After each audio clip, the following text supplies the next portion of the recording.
दोस्त, क्या आपने कभी सोचा है कि अगर भारत सरकार के पास खुद की नोट छापने की मशीन है, तो वो ढेर सारे पैसे छापकर देश की गरीबी रातों रात खत्म क्यों नहीं कर देती? हर भारतीय के बैंक अकाउंट में लाखों रुपए क्यों नहीं डाल देती? अगर ऐसा हो जाए तो ना कोई गरीब रहेगा और ना ही किसी को काम करने की जरूरत पड़ेगी। सुनने में ये किसी सपने जैसा लगता है ना?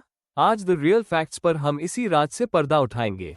भारत में 4 ऐसी हाई सिक्योरिटी जगह है, नासिक, देवास, मैसूर और सल्बोनी, जहां ये कड़क नोट दिन रात छापे जाते हैं। और आपको जानकर हैरानी होगी कि एक 500 रुपये का नोट बनाने में सरकार का खर्चा सिर्फ 2 रुपये 65 पैसे के आसपास आता है, यानी 3 रुपये से भी कम। तो फिर उस मामूली कागज के टुकड़े की कीमत 500 रुपये कैसे हो गई? क्यों हम उस कागज के बदले बाजार से कीमती सामान खरीद पाते हैं?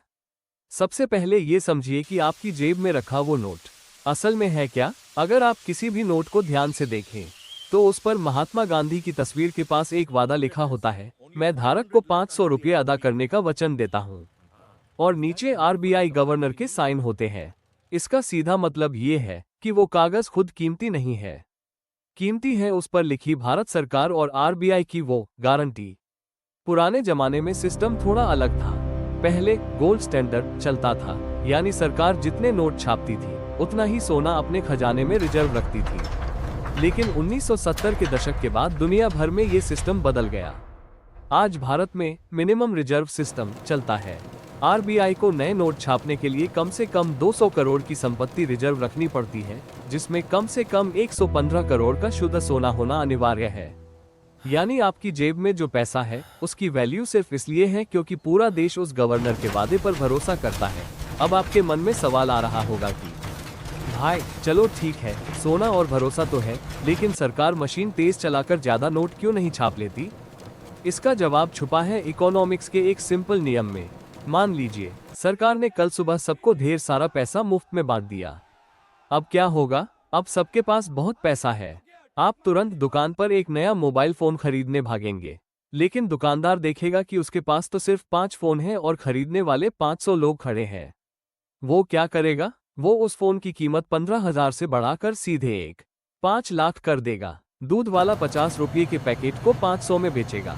क्योंकि पैसा सबके पास है, इसलिए सामान की मांग बढ़ जाएगी और उसकी कीमत आसमान छूने लगेगी। इसे कहते हैं हाइपर इन्फ्लेशन। अगर बाजार में सामान कम हो और पैसा ज्यादा, तो पैसे की वैल्यू गिर जाती है। नोट तो आपके पास बहुत होंगे, लेकिन उनकी कोई कीमत नहीं रह जाएगी।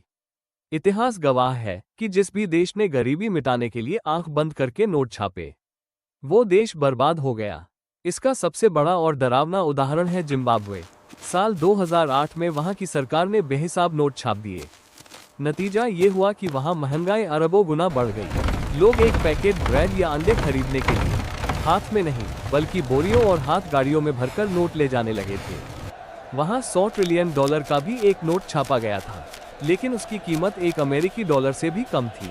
यानी ढेर सारे कागज के टुकड़े पर उनकी औकात रद्दी के बराबर। ऐसा ही कुछ हाल के सालों में वेनेजुएला में भी देखा गया।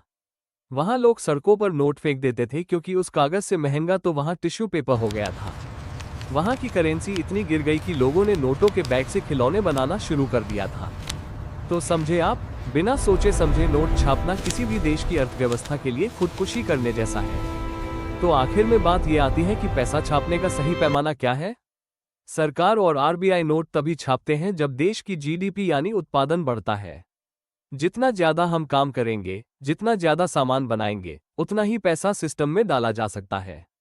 पैसा आपकी मेहनत का एक सर्टिफिकेट है। अगर बिना मेहनत या बिना प्रोडक्शन के पैसा आएगा तो वो सिर्फ कचरा बन जाएगा।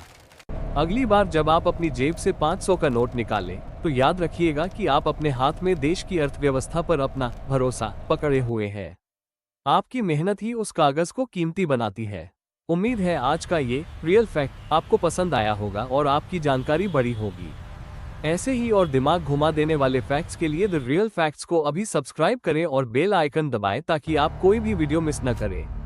वीडियो को लाइक और शेयर करना न भूलें। मिलते हैं अगले वीडियो में। जय श्री कृष्ण।